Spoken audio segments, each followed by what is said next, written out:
Ei, você, é você mesmo, você mesma.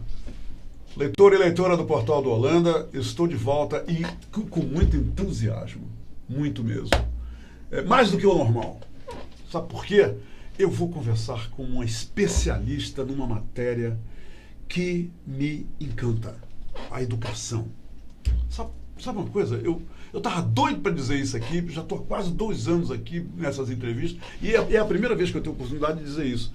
Eu estou aqui, eu tenho conseguido tudo que eu quero na minha vida, ir para aonde eu quero, porque foi me dada a oportunidade da educação. Essa é a minha convicção, eu acho isso. E naquela época, mamãe e papai falaram, esse camarada vai ser educado, ele não vai ser bancário, nem vai ser advogado. Ele vai ser educado. Entenderam? E eu estou aqui porque me eduquei. Eu acho, e eu tenho certeza que todos vocês aí, milhares, milhões de leitores e leitoras do Portal do Holanda, neste momento, nos vendo, e vão ouvir a secretária Kátia Helena Schweikart. Eu tenho certeza que vocês, se ainda não têm essa convicção, depois dessa entrevista, vocês vão ter essa convicção de que tudo é possível depois que você for educado. E nada sem a educação é possível. Pelo contrário, você começa a andar numa esteira. É o que eu acho. Foi o que eu fui ensinado. Eu vou mostrar uma coisa aqui para vocês no início dessa entrevista. Vejam isso aqui, é a Veja que está nas bancas agora, nesse momento. Está escrito aqui, a incrível baderna na educação. Isso aqui eu estou falando do Brasil, tá? Do Brasil. Aí diz aqui, com projetos emperrados, algazarra de olavetes e demissões em série, o ministro Vélez Rodrigues transforma o MEC, o Ministério da Educação e Cultura, numa anarquia. Ok, essa é uma realidade nacional. Mas o que nos interessa agora, a partir de agora, nesse momento, é a realidade paroquial, essa da nossa cidade, Manaus. Entenderam? Porque é aqui que a gente vive, respira, a gente tem as nossas aspirações, a gente tem família, a gente tenta construir os nossos sonhos, não é verdade? Tornar os nossos sonhos e alcançar nossos objetivos, né? E fazer tudo uma realidade. É aqui em Manaus. E o nosso assunto é educação em Manaus. E ninguém melhor e mais capacitado do que a secretária Kátia Helena, a secretária municipal Kátia Helena, para nos dizer, e aí? Como é que está essa história da educação, da instrução aqui na cidade de Manaus para todos os manauaras, desde o momento que eles vão para a escola pela primeira vez até eles fazerem o vestibular para entrar na academia? Essa é a história da entrevista de hoje. Eu espero sinceramente que você não deixe a gente ficar sem você nem um minuto, porque saber o que ela precisa nos dizer, usufruir da experiência dela com tantos docentes em Manaus durante tantos anos, só quem vai lucrar muito mais somos você e eu. Eu volto já. Se quero te amar e te amar e te amar muitos anos, cuida bem de mim. Então misture tudo dentro de nós. Eu estou de volta e vamos lá. Agora nós vamos ficar bem sérios, porque esse assunto é muito sério. Mas antes eu quero dizer uma coisa sobre ela, sobre a secretária Kátia. Ela já está rindo, eu não vou nem olhar para ela. Eu não vou olhar. Ela, é a primeira vez que eu entrevisto ela aqui no Hora e eu estou passando para ela o seguinte, aqui a gente quebra logo o gelo, derrete o gelo no início, entenderam? E agora ela já sabe. Mas é o seguinte, eu vou dizer uma coisa sobre ela que muita gente não sabe. Muitos professores não sabem. Muitos alunos não sabem. Eu e ela temos uma coisa em comum, muito em comum. E geralmente depois das 18 horas. Depois das 18 horas. Sabe o que é? O amor pela música jazz. Eu e ela temos isso em comum, não é, secretária? Temos. E outra coisa. Já que a gente... Por cantar, nós dois gostamos de cantar. É verdade. Tá vendo? Tá vendo? Olha, gente, está superada, esclarecida a nossa educação musical. Agora vamos falar da educação formal, tá bom? Vamos a essa entrevista. Primeiro, secretária Kátia Helena, minha amiga querida, seja bem-vinda ao Hora H aqui no Portal do Holanda. Eu recebo você realmente, todo mundo já desconfiou, já viu isso, com muito entusiasmo, porque eu sei que vai ser uma grande entrevista. Muito obrigada. Obrigada, Humberto. Obrigada a todas as pessoas que acompanham o portal.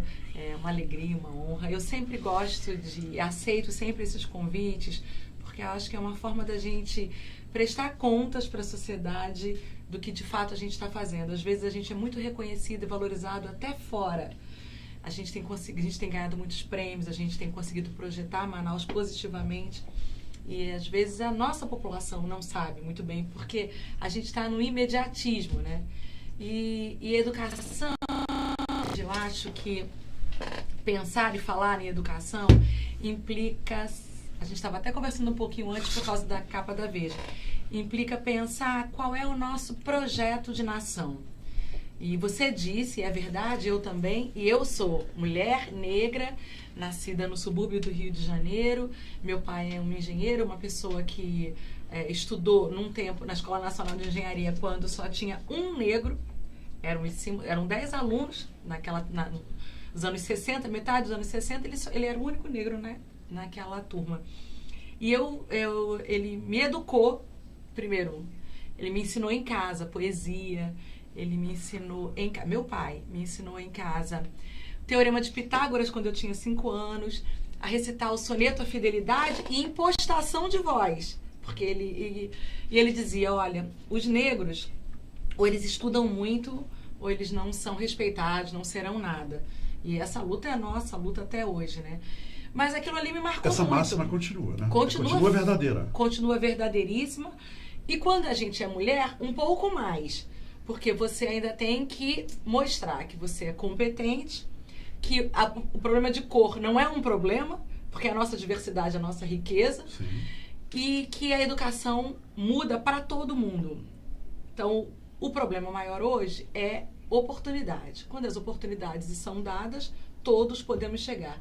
Então, às vezes, eu aprendi com a educação básica, onde eu estou militando nos últimos anos, e sou muito, muito grata ao prefeito Arthur por ter me dado essa oportunidade. Todo mundo sabe que a gente não era ligado politicamente, eu não tinha ligação nenhuma. E quando ele me chamou para trabalhar no governo, ele tinha a intenção de fazer alguma coisa diferente. E me deu, durante esses anos, assim, a liberdade de poder construir... Quantos anos agora? Na CEMET, 5, né? 5 anos. Eu fui durante 2 anos secretária de Meio Ambiente e já há bastante tempo na educação básica.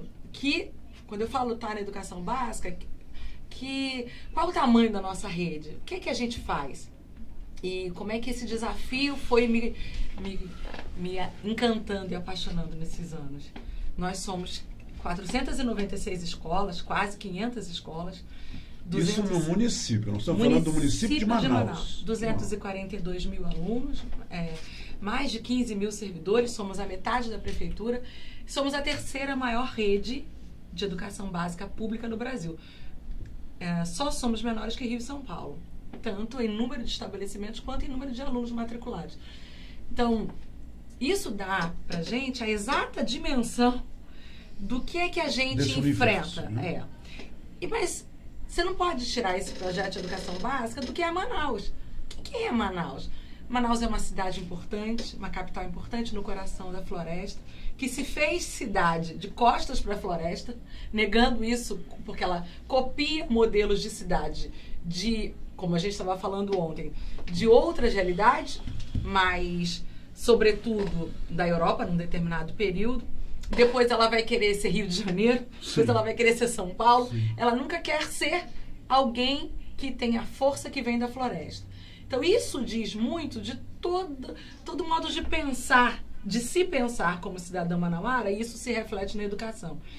Então, a primeira coisa que foi um desafio para mim foi entender qual era a missão da educação básica. O que a gente tem que fazer? A gente tem que primeiro deixar de se sentir inferior a quem está no sul e no sudeste, porque nós temos riquezas e coisas que só nós temos. Manaus, na nossa rede, nós temos 84 escolas rurais e ribeirinhas. Nosso ano letivo, Humberto, ele começa no primeiro dia, primeira segunda-feira do ano. Ele não começa em fevereiro e em março. Ele começa na primeira segunda-feira do ano. Por quê? Porque as escolas ribeirinhas começam a funcionar por causa do movimento das nossas águas. Sim. No primeiro dia do ano. E eles terminam, o ano letivo acaba em outubro. As escolas da área urbana... Isso por causa do ciclo das águas, do né? movimento das águas. Movimento de seca e cheia. Isso. Mas eu gosto de dizer que não só por isso, é porque nós somos isso. Sim. Nós somos gente das águas, nós somos gente da floresta. E a gente pode, cada vez, quanto mais a gente acredita nisso, mais a gente mostra a nossa força e o nosso potencial. Então, não é só pelas águas, pelo movimento das águas, também, mas muito porque a gente começou a entender que a realidade da educação rural, do campo e da floresta em Manaus não é alguma coisa menor. Ela diz daquilo que a gente é. Então, hoje, na nossa rede, todo o nosso projeto educacional, ele tem uma missão, tem valores, a gente sabe quem a gente quer ser em pouco tempo. Então, o que nós conseguimos durante esse tempo? Eu fui para a secretaria em 2015. 2015, no Brasil, estava começando a maior crise econômica que a história moderna conheceu. 15, 16, eu fui para lá para tentar organizar um pouco e deixar essa rede funcionando. Então, durante esses anos que eu considero anos de chumbo, nós levamos Manaus do 20º lugar no Índice de Desenvolvimento da Educação Básica, o IDEB, para, na primeira edição, para o 13º lugar nas séries iniciais e no 11º lugar nas séries finais. E na edição passada, cujo resultado saiu em 2018, que é a última edição. A última, que saiu agora, em setembro de 2018, nós fomos nos 2 ciclos, séries iniciais e séries finais, para o 9º. Então, nós saímos do 20º para o 9º. Como que você faz isso com crise econômica? Sim. Isso tudo a partir de 2015. De 15 para cá. Então, a gente se reinventou. Com pouco investimento, com muito comprometimento de uma imensa rede de professores, pedagogos, assessores pedagógicos, de gente que milita com sangue e com a sua garganta diariamente. Gente que, sobretudo, acha, como você acha, eu acho, meu pai achava, que a gente, se está tudo errado no Brasil, só tem um jeito de mudar, pela educação. Mas isso não pode ser uma coisa genérica, não. Um panfleto na rua, porque eu sou professora da Universidade Federal do Amazonas e durante muito tempo eu tenho vários colegas que são críticos aos governos e com razão, mas quando a gente tem a oportunidade de assumir, a gente não quer. A gente prefere continuar apenas dizendo, isso está tudo errado, não dá para fazer. Então, apesar de, dá para fazer. Agora me diga uma coisa, secretária. Nós vivemos hoje num mundo constantemente. Veja só, a duplicidade do que eu vou dizer. Sim. É um mundo que está em mutação sem freios. Está aí um mundo em mutação. Me diga uma coisa, esse salto de 2015 até 2019, em termos do IDEB, isso tem a ver com o quê? Com uma marca sua na Secretaria de capacitação e valorização dos docentes? A base é essa? A base é essa. Nós temos o Fundo de Desenvolvimento da Educação, né? O Fundo Nacional, que está, por sinal, vai acabar agora em 2020 e o Congresso Nacional tem por dever garantir, porque isso é que mantém a educação básica no Brasil, né? Esse fundo não pode acabar em hipótese alguma, sob pena de nós deixarmos de existir como civilização. Bom, nós temos uma série de serviços que precisam ser mantidos. A gente não faz educação apenas, prioritariamente fazemos com professores e alunos, mas não fazemos só com isso, precisa ter um mínimo de estrutura. E durante muito tempo, você faz escolhas, o gestor faz escolhas. Ele tem uma série de contratos para serem mantidos, a gente tem que fornecer alimentação escolar, porque a gente lida com uma população muito vulnerável. Parte dos nossos alunos, a gente tem mais de 100 mil alunos que são beneficiários do Bolsa Família. Isso diz muito de quem é a maior parte do nosso público-alvo, para quem é que a gente faz. 100 mil alunos, mais de 100 os pais mil. dependem do Bolsa Família. Mas já chegamos a ter 160 mil. Dependem do Bolsa Família. Então, são beneficiários desse programa, que é um programa de redistribuição de renda, Sim. importantíssimo no Brasil. Mas isso diz pra gente qual é o nosso desafio. Quem são essas famílias com quem a gente atua? Que projeto de vida essas crianças e essas famílias têm para si e para a sociedade em que eles vivem? Então, entendendo isso, o que nós tivemos que fazer? Durante muito tempo, alguns optavam em pegar boa parte dos recursos para investir em infraestrutura, investir noutras frentes. São importantíssimas, mas durante os anos da crise nós fizemos uma escolha que foi muito importante. Colocar a maior parte dos recursos no pessoal. E vários professores nossos, pedagogos, acho que tem muita gente que nem sabe direito essas escolhas que a gente teve que fazer. Porque é muito difícil em determinados momentos, sobretudo em momentos de crise, que você às vezes não tem as melhores condições materiais para trabalhar, mas você teve mantido em dia os seus salários. Quando no meu estado natal, por exemplo, Rio de Janeiro, Sim, os salários foram atrasados e 13º parcelado. Sim. E nós não fizemos isso. Então, em um momento de crise, isso dá um sinal do que é importante. Se eu tenho que fazer uma escolha as pessoas. Isso é um ponto. Nós temos um programa importante no município que se chama Qualifica, que apoia professores para fazerem cursos de pós-graduação. Nós estamos falando de quantos professores nessa rede mais de municipal? 12 mil professores. 12 mil mais professores. De 12 mil. Mais de 12 mil. 12.700 professores. Ativos em sala de aula, uns 9 mil. E temos professores em outras frentes também, em apoio, e alguns que estão cedidos para outras frentes. Mas hoje, e ainda não são em número suficiente para que todas as nossas salas de aula estejam plenamente ocupadas. Isso é uma outra questão. Ainda faltam professores. Faltam professores, faltam cargas de professores. Às vezes Sim. você tem um professor que ele tem só uma carga e eu precisaria de mais carga. Mas você tem uma série de questões que você precisa equilibrar no orçamento, nas finanças. O que eu estou querendo dizer com isso? Se eu pude fazer alguma coisa diferente, foi ter reposicionado a rede a partir de uma estratégia de gestão de qualidade, sem deixar de compartilhar responsabilidade com um grupo grande de pessoas, sem deixar de valorizar pessoas e trabalhando sempre muito próximo à ponta, né, às escolas. Sim. E durante muito tempo eu visitei muitas escolas, ouvia muito as pessoas, nunca muito para esse modelo assembleísta, de auditórios lotados. Sim. E todo mundo fala, uma turma fala e o resto vai na onda, não. Indo ao chão, ouvindo pessoas e tentando apoiá-las para que elas pudessem buscar o resultado que elas sonhavam ter. Escutando os professores. Professores, familiares, alunos nas nossas escolas. E com uma equipe de apoio que me ajudou a pensar melhor a partir da nossa missão. Primeira coisa foi definir para que é que a gente existe como rede.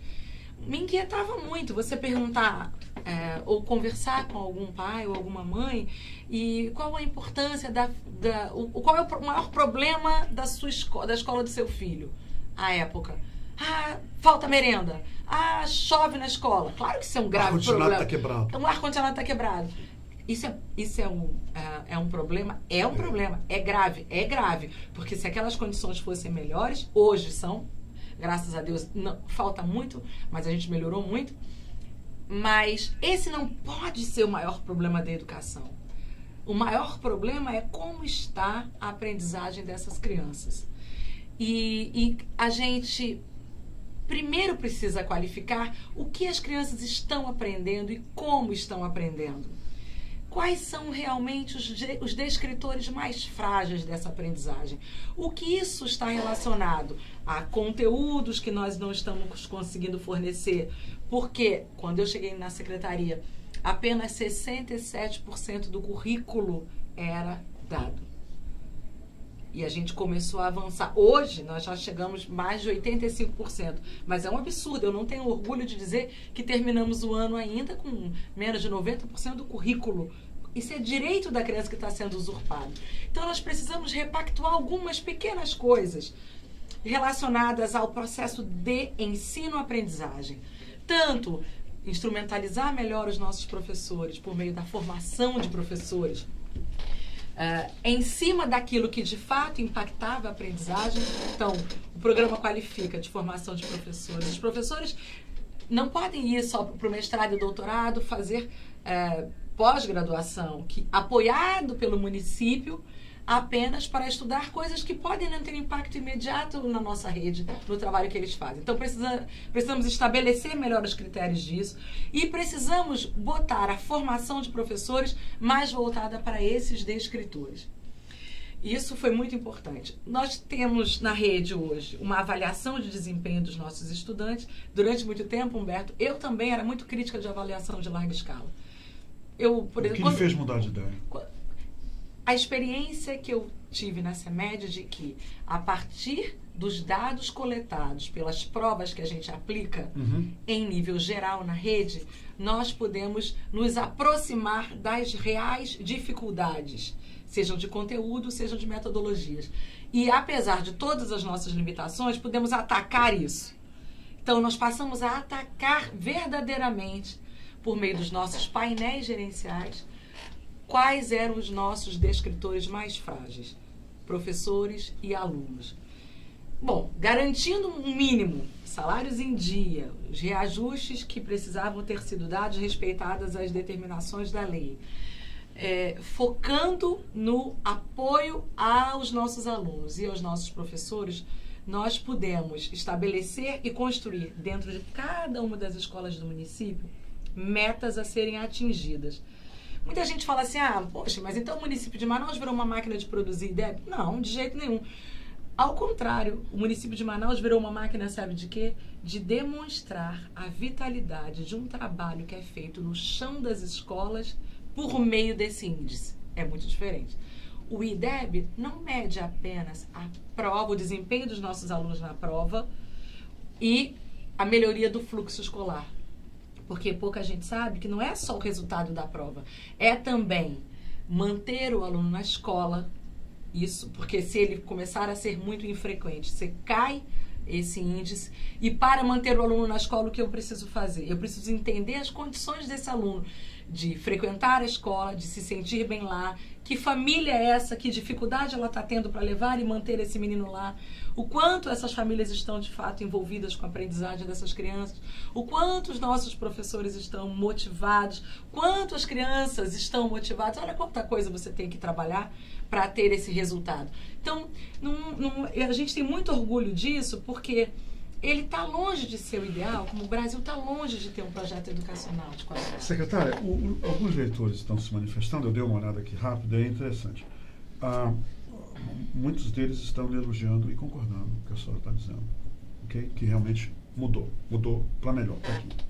Agora, tem alguém aqui dizendo o seguinte, que a senhora chamou 1.500 professores que não deram conta com a demanda, deram conta com a demanda, quer dizer, não resolveram a demanda existente.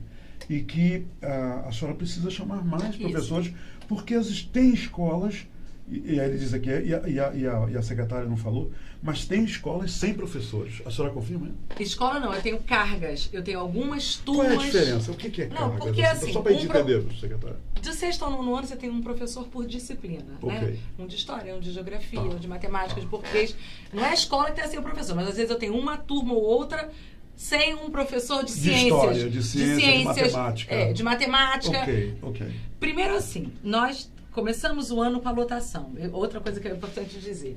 Nós administramos, Humberto, mensalmente, mais de 1.500 licenças de professores. Por N razões, né? Por problemas de saúde, por... Licenças que médicas, as pessoas se ausentam do trabalho. Apoiado. Da sala de aula. Com o direito que ele Sim, tem direito. Por uma doença. Então, você começa o ano com a carga, ao longo do tempo você vai tendo que criar situações de substituição. Isso é um problema. Isso é um fato. Mas em relação a esse fato especificamente... Dos 1.500? Que são professores do concurso Cadastro Reserva. Ok. Há 2 anos atrás, nós fizemos um concurso para a CEMED, nós tínhamos 400 vagas. Foram ofertadas 400 vagas. Para o concurso. Para o concurso. Mas se gerou do concurso, por uma estratégia de economia, um cadastro reserva.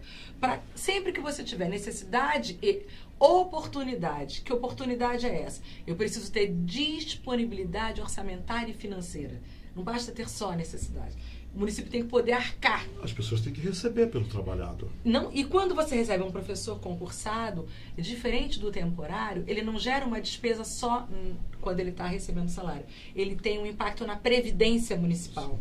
Então, é algo um pouquinho mais sofisticado do que um professor temporário. Mas o fato é que nós tínhamos foram ofertadas 400 vagas. No mesmo ano que nós começamos a chamar, após o resultado do concurso, imediatamente nós chamamos mais de 900 e tantos professores do cadastro. Então, já em 2018, já tínhamos chamado 1.340 de cara. Além dos 400, e agora, mais os 900. Ontem foram chamados mais 120. Ontem. Publicados terça-feira no Diário do Município. Okay. Continuamos chamando. Agora, é uma disputa. Não tínhamos vaga mais previstas. Na medida em que foram sendo geradas as vagas, seja por saída de temporário, seja por aposentadoria, nós fomos chamando. Esse é um fato. Mas o cadastro não tem professores para todas as áreas que eu necessito. Por exemplo, aqui hoje. Tem uma senhora perguntando, a dona Samara Santos diz assim, se a senhora está sabendo que faltam professores de educação infantil nas escolas da Zona Leste. Sei que algumas escolas, sim. Sei que faltam alguns. E nós estamos todos os dias envolvidos com lotação. Como eu disse para você, começa o ano lotado. A senhora lida com lotação todos os dias. Todos os dias você tem um movimento. E esse movimento é muito sensível. E um apelo que eu faço. Pasme você e muitos dos meus colegas professores, eu sou uma professora de sala de aula. Até hoje. Claro que eu dou aula hoje ainda no mestrado e doutorado, no programa de pesquisa e pós-graduação em Ciências do Ambiente e Sustentabilidade na Amazônia, na UFAM. Eu dou um módulo todos os anos e oriento meus alunos de mestrado e doutorado. Eu dou com todas essas atribuições. Muitos dos nossos professores, depois de fazer uma determinada qualificação ou de estar cedido para uma outra função, você não consegue reposicioná-lo em sala de aula. Tem um problema que a gente precisa, por N motivos. Sim. Mas eu não posso dizer, por exemplo, que a minha universidade tem as melhores condições para trabalhar. Mas eu sou professora. O que me faz pensar criticamente, colaborar verdadeiramente, é não tirar o pé da sala de aula. Sob Isso é fundamental, alegação. professora. Isso é fundamental. Porque senão é um problema insolúvel. O concurso não resolve. O concurso sozinho não resolve. Essa é uma questão. Mas a gente está envolvido sempre em chamar pessoas. O que eu estou te dizendo é que eu posso chamar todos e... Primeiro que não há orçamento para isso. Não há. Estamos chamando na medida da necessidade, conveniência, disponibilidade orçamentária e financeira. E, francamente, não há outra maneira. Não há. Quer dizer, agora, eu te falei, eu tenho 12 mil e poucos professores, né? 12.700 professores na ativa, ali. Mas não estão todos não, em sala de aula. Não estão todos. Entende? Então, isso é uma questão. Mas gerenciar o dia a dia de uma escola não é uma coisa tão simples, que não envolve só isso, né? Vamos mudar um pouquinho o curso agora desse questionamento. A senhora acabou de dizer que, ok, e eu já testemunhei, inclusive, através de eventos, realmente a valorização, né, a capacitação do corpo docente, principalmente de diretores e tudo mais, né, em evento da CEMED que eu participei. Mas aí tem um calcanhar de Aquiles em toda a educação no Brasil, que é a evasão escolar. Quer dizer, isso eu tenho uma ótima notícia. Evasão escolar. Quer dizer, a senhora sabe o que é que eu fiz? Professora, sabe o que eu fiz? Eu parei num grupo, como quem não quer nada, eu parei num grupo de mais ou menos 20 mototaxistas. Aí alguns me reconheceram e se tornou fácil o diálogo. Sim. E eu disse, me diz uma coisa, vocês são mototaxistas, alguns estão me vendo nesse momento, eu disse que a senhora estaria aqui. Vocês são mototaxistas e perguntei sobre o futuro deles e perguntei também o seguinte, o que colocou vocês aqui? Até que ano vocês estudaram? Professora Cátia Helena, todos eles saíram da escola no primeiro grau. Nenhum desses mototaxistas estão me vendo agora. Eu fui lá com eles. Eles disseram, jornalista, a gente, por vários motivos, saímos no primeiro grau. E hoje são mototaxistas. Então, Tá aí um quadro, e eu quero saber se a senhora concorda comigo. Tá aqui um quadro, tá aqui um backdrop da geração nem. Quer dizer, ele nem estuda e nem tem um trabalho realmente, né, um trabalho que lhe dê um futuro. A evasão escolar na cidade de Manaus? Caiu. Continua ou tem melhorado também isso aí? Muito. Esse é um outro ponto de orgulho da gente, né? A CEMED, ela tem 4, agora estamos indo para o 5º, Centro Municipal de Apoio Sociopsicopedagógico, são os nossos CEMASPs. Que trabalho fazem esses centros? Eles são centros multiprofissionais, multidisciplinares. Você tem pedagogo, psicopedagogo, psicólogo, que faz o quê? A ponte entre a escola e as famílias. No sentido de que quando uma escola começa a ter alunos muito infrequentes, começa a faltar, chama a família não comparece, a gente tem uma ficha de acompanhamento desses nossos alunos chamada FICAI. Elas são encaminhadas para esses centros, que eles são em polos, e eles vão buscar, como na saúde, quando você tem alguém portador de uma tuberculose, ele não faz o tratamento, e a saúde tem que, por dever de buscar, chamada busca ativa da pessoa que abandona o tratamento, nós fazemos busca ativa dos nossos alunos.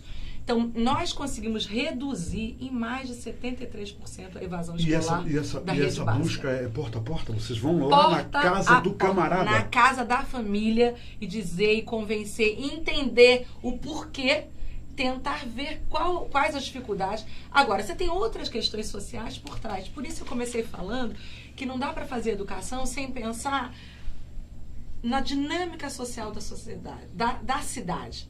Manaus tem uma espécie de uma geografia muito perversa, que eu chamo de uma geografia da pobreza mesmo. Sim. As pessoas mudam de bairros, elas ocupam determinadas áreas, sim, são expulsas dali, vão para uma outra área. No entorno desses conjuntos habitacionais, como os Viver Melhor, onde a gente tem grandes demandas, você tem quantas ocupações irregulares, sim, que chamam popularmente de invasões. Eu não gosto de chamar de invasão, mas eu não posso dar conta disso. Eu tenho que botar esses meninos na escola. Então, às vezes, você faz um planejamento da rede para disponibilização de vagas, Humberto. Quando você vai efetivar essas matrículas no ano seguinte, onde você tinha elencado um determinado perfil de alunos numa faixa etária, aquele grupo se mudou. Então, você fica com vagas disponíveis aqui e com necessidade numa outra área, porque houve um deslocamento de grandes grupos populacionais, seja por ocupações irregulares ou até pelo estabelecimento desses conjuntos habitacionais, às vezes, sem um planejamento com essas áreas sociais. Então, é muito complexa a gestão. O que a gente tem que ficar fazendo durante todo o tempo? Tentando acomodar essas crianças para não deixá-las fora. E aí é muito difícil, porque a gente tenta manter as crianças matriculadas próximas da sua moradia. Essa moradia, hoje, Humberto, eu tenho vários casos assim, a mãe matricula, a criança mora com a avó no outro bairro, o pai é separado, vai buscar não sei quando, não leva para a escola. Eu tenho várias crianças que ficam, gestores que estão nos vendo agora, que sabem, gestor, assessor pedagógico, professor que deixa a criança em casa, 8 horas da noite, ninguém vai buscar na escola, crianças pequenas. Então, nós temos, isso nem aparece, porque nós cuidamos de todas essas crianças. As crianças ficam esperando os pais que até 8 horas da noite, que não vem pegar. Muitas vezes, uma criança de 7, 8 anos é um irmão de 11 anos que vai buscar. Nunca, você chama para as reuniões, para comparecer à escola. Então, esse ano, por exemplo, qual é o nosso lema? O lema da CEMED esse ano? Família e escola, todos responsáveis uns pelos outros. Tudo isso que a gente tem orgulho de falar dos resultados que a gente obteve, sob pena dos problemas que a gente vem tentando gerenciar, tem um limite para a gente continuar melhorando. Ele precisa de um envolvimento maior das famílias. Não é só com a escola, tipo, sou chamado para participar de um mutirão, ir na reunião para saber a nota do meu filho, ou para reclamar sobre algum problema da escola, ou do professor, ou para ouvir uma reclamação. Não é isso só. Isso é importante, mas é alguma coisa um pouquinho mais fundo, que é se interessar pelo que seu filho está verdadeiramente aprendendo. E para isso você não precisa ter estudado, se formado para orientar. É criar as condições, é se interessar pela criança. Nós temos vários casos de crianças e adolescentes abandonados em casa. Chama abandono no lar. Crianças que as famílias não sabem. Se aprendeu, se não aprendeu, se estudou, já chega brigando, Sim, batendo, sabe? sim, Então, eu sei disso. a gente pensa que isso não tem importância. Falar de educação... Importante isso. Essa menção de que existem essas crianças todas abandonadas dentro de casa, isso é um fato indiscutível. É isso aí. Então, não é só uma coisa moral de desagregação familiar. Não é isso, é um pouco mais difícil, porque o adulto de referência não necessariamente precisa ser a mãe, precisa ser o pai, às vezes é uma avó, é uma tia, mas alguém que de fato se ocupe de ser a referência na formação dessa criança e que se some a nós, que venha junto conosco, não é só fisicamente, é se ocupar desse coraçãozinho. É uma rede de afetos que pode ajudar a melhorar a aprendizagem da criança. Esse projeto, esse é o nosso lema. O lema ele tem surtido efeito, quer dizer... Estamos começando o ano, né? Pois é, mas tem sentido já que... Temos. Né, que vai pegar? Eu acho que vai pegar. Vai pegar, não vai? Porque nós já temos experiências de sucesso em algumas escolas nossas de educação integral. O município tem algumas escolas que já vem desempenhando esse trabalho... envolvimento com a família e... Que não é só vir para a escola, é o protagonismo da... Você está entendendo? Né? É algo mais do que estar fisicamente ali. É estar envolvido de corpo e alma. E aí... Porque eu tenho motivos, né? Eu poderia, como secretária, dizer, não tenho orçamento, secretária de Finanças não me deu. Eu espero meu salário, cruzo o braço, eu não fiz. Por quê? Porque eu não tive, né? Então, é sair desse... não é uma passividade, mas desse lugar e ocupar um lugar na frente. Porque isso pode... A gente tem experiências de que isso transforma a vida de uma criança e transforma a vida de uma família inteira. Né? Secretária, recentemente o Brasil todo foi comovido, né, por aquele atentado ali Suzano, numa escola em Suzano, o camarada entrou lá, todos nós sabemos como foi isso. Essa questão inclusive foram duas perguntas que surgiram aqui também, a questão da segurança nas escolas, né, a violência dentro da escola. Eu sei que isso é uma nova realidade no Brasil, mas como é que nós estamos em Manaus? Já há essa preocupação de por exemplo, até com tecnologia e tudo mais, já verificar se o camarada está armado, se vai lá para dentro, a guarda municipal. Como é que está sendo feita essa segurança, secretário? Você tem a questão da violência. Eu até não sou especialista na área, mas eu gosto de chamar e convidar as pessoas a pensarem fora da caixinha. É uma questão social gravíssima, que vai muito além de um guarda na porta da escola ou de uma câmera. É um problema social gravíssimo, que atinge quem é rico, quem é pobre. Sim. Você está andando na rua, está assombrado. Todas as cidades brasileiras estão nisso, de pequeno, médio, grande porte. E você tem um gravíssimo problema hoje que envolve o narcotráfico, né? O tráfico de drogas. São redes poderosas. Uma realidade em Manaus, como em toda a cidade brasileira. Paralelas ao poder instituído. E isso é muito complexo, né? Então, nós temos... envidado esforços no sentido de garantir um pouco mais de segurança nas escolas. A gente tem um sistema de segurança eletrônico, aquelas situações mais críticas a gente tenta manter uma segurança física. Estamos num acordo com a Casa Militar para nos ajudar. A Guarda Militar, ela tem uma série de atribuições, não pode ser só a escola são 500. Né? Então, só isso não você tiraria todos os guardas para ficar em escola e não resolveria, porque o problema não é estar essa pessoa lá apenas.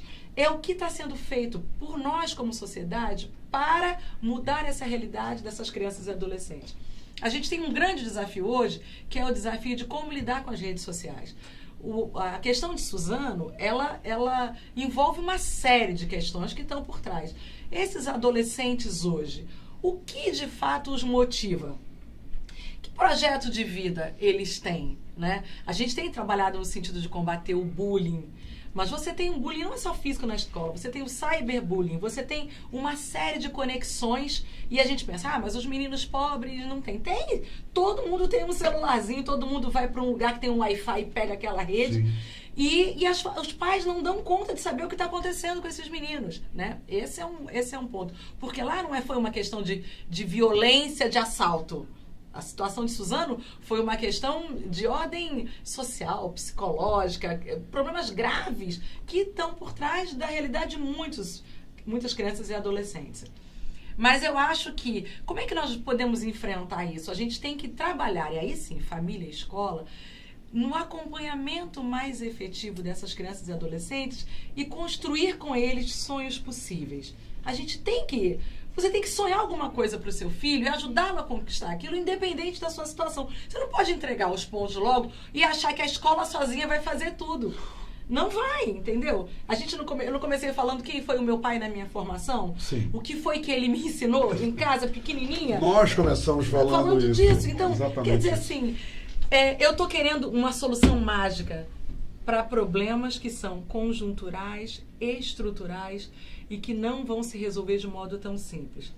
De pronto eu posso dizer, semana que vem eu vou de novo numa conversa com o secretário de Segurança do Estado, pedir que se intensifique as rondas nas escolas. Estamos trabalhando no sentido de aumentar o monitoramento de câmera nas escolas, uma parceria com a Casa Militar para um apoio para as nossas escolas mais críticas, mas mais de 230 escolas nossas estão nas chamadas zonas vermelhas da cidade.